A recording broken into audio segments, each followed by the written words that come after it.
So far in saluting the stars of DB, we've paid homage to Ren Miller and Charlie Board, Dick Cramben and John Stewart, John Eden, Jeff McComas, Sir Eric Pierce, Ron Casey, Lou Richards and Bill Collins. But there's been one serious omission. This is Monty Blandford calling rheumatism sufferers. Why let the nagging, depressing pain of rheumatism get you down? Get quick relief for 1 and 6 at your chemist or store with Rheu pills. Rheu pills kill pain. RHU, Rheu pills gently remove poisonous waste matter. For rheumatism, backache, neuritis, joint pains, get Rheu pills today. That was the voice of Francis Victory Blandford, known to 3DB listeners for more than 2 decades as Monty Blandford.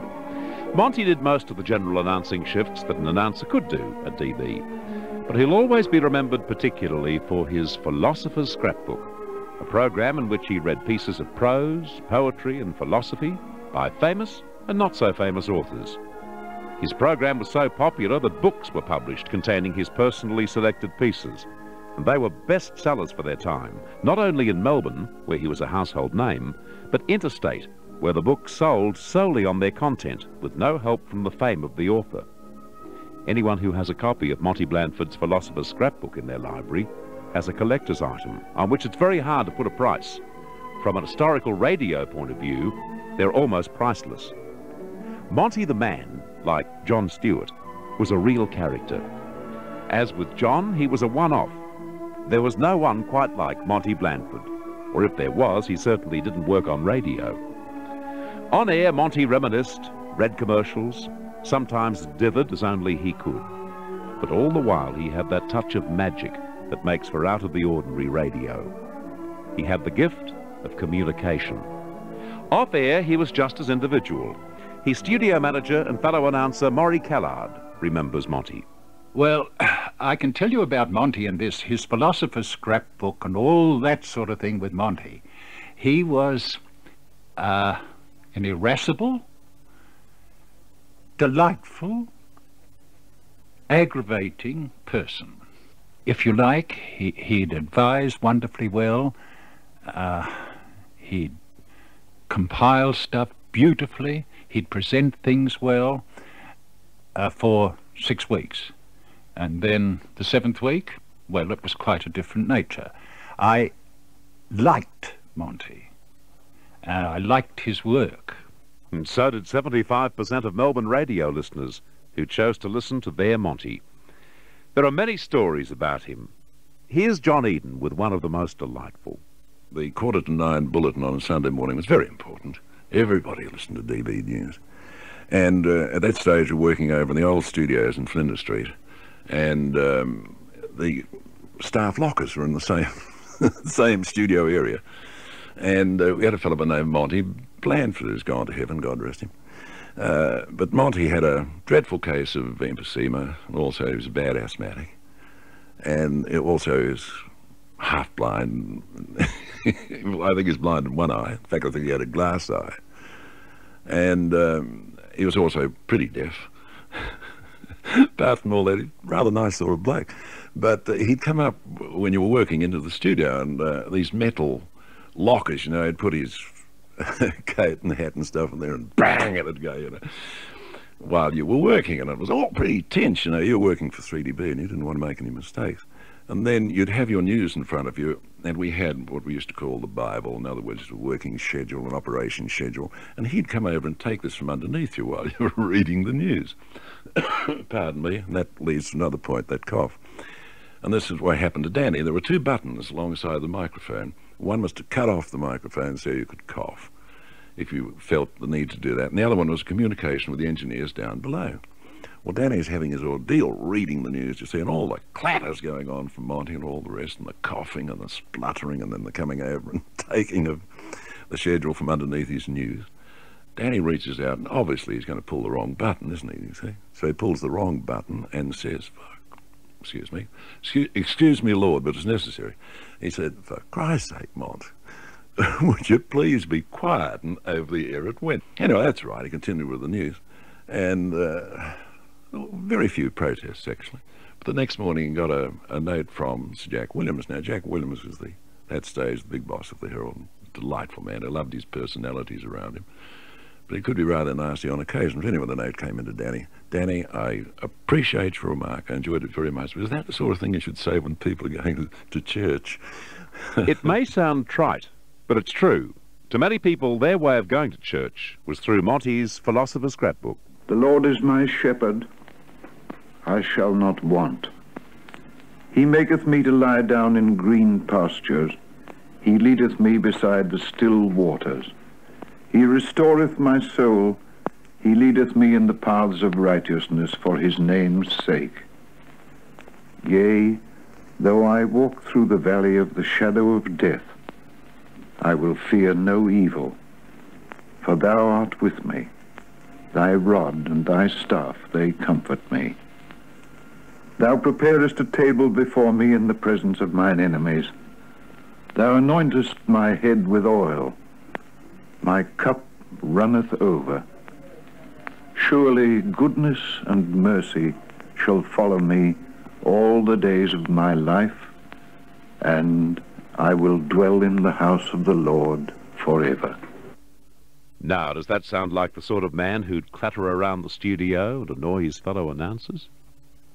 I had the pleasure of meeting Monty only once. I was a very young lad, about 13, I guess. I had a friend who was a turntable operator here at DB, and with Monty's permission, he invited me in to see them at work.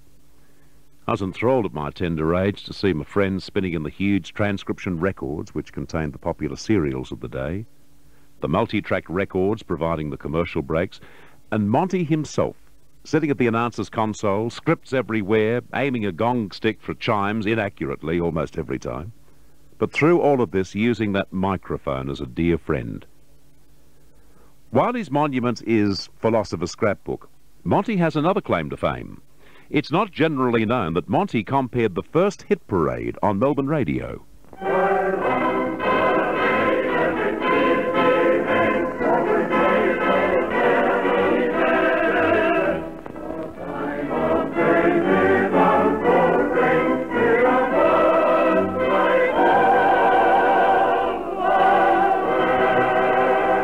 Good evening, ladies and gentlemen. Once more, the Hit Parade of Victoria is on the air, brought to you by independent theatres. The Johnson story is at Kinema Albert Park and Village Turek.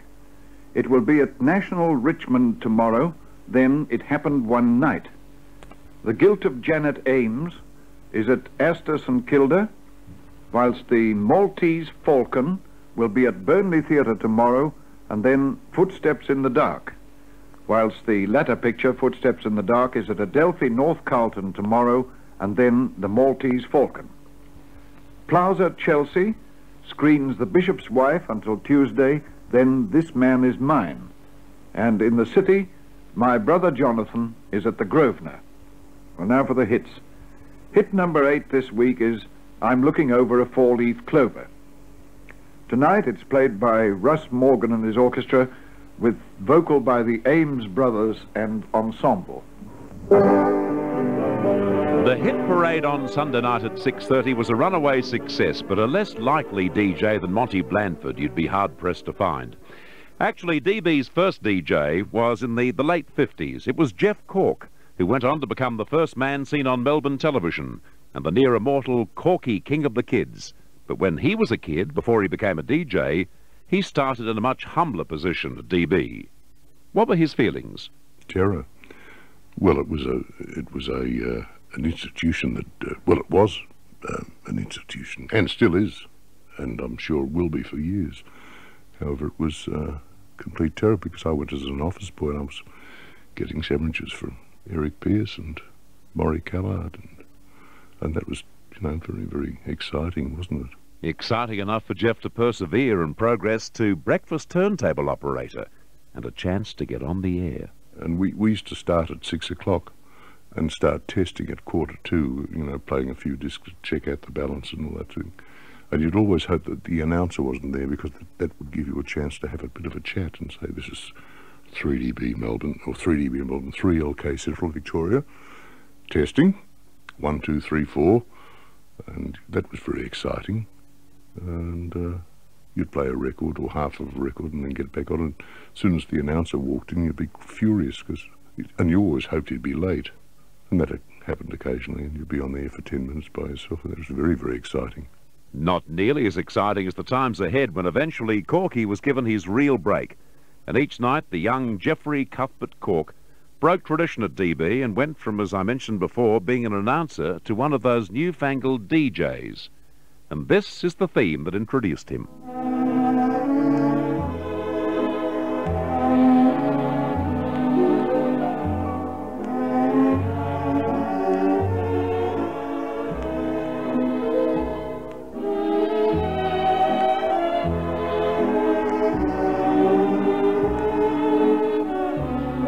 Deep Purple.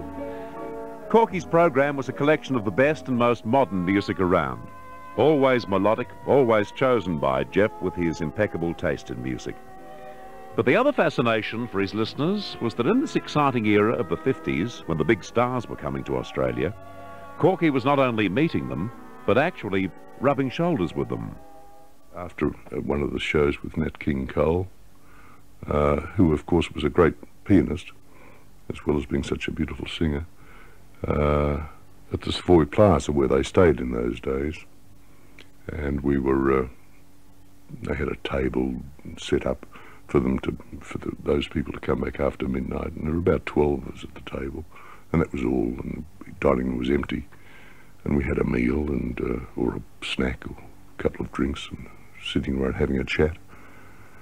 And he disappeared, and all of a sudden we heard a piano tinkling in the background, and wondered who's doing that. And it happened to be Nat Cole, who was just walking back from the toilet, or I've got no idea where he'd been, and sat down and started picking out songs at around about 1, and he tinkled away at the piano until about 5. And that experience was just wonderful, because we eventually strolled down and sat around and listened. And he didn't play anything. He'd play half a tune and then wander on to the next and ask for another Jack Daniels, and produced a bottle, and he'd sit there and he was just a great man. From Nat King Cole to another legendary star. Louis Armstrong came out here for Lee Gordon too, but Melbourne was his first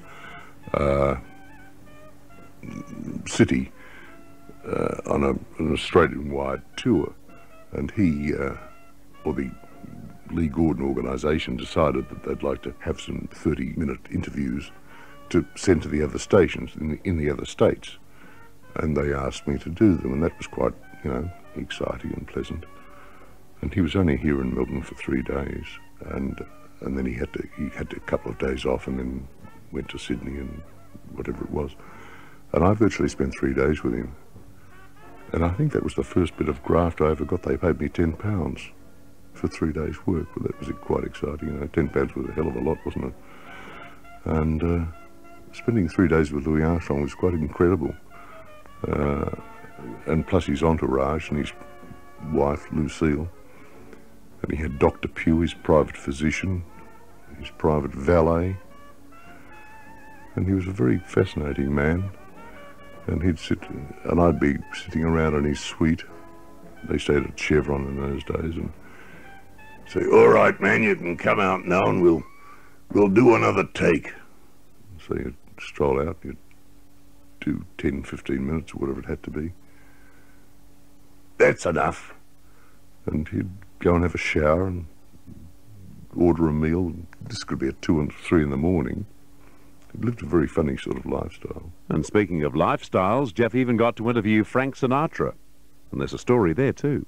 Sinatra came out with a lady called Anne McCormick, who was a fine singer. And it was the time that he'd attacked journalists and reporters and those sort of people at the entrance to the stadium, because he was a little bit cross, I think, with publicity that he'd received. And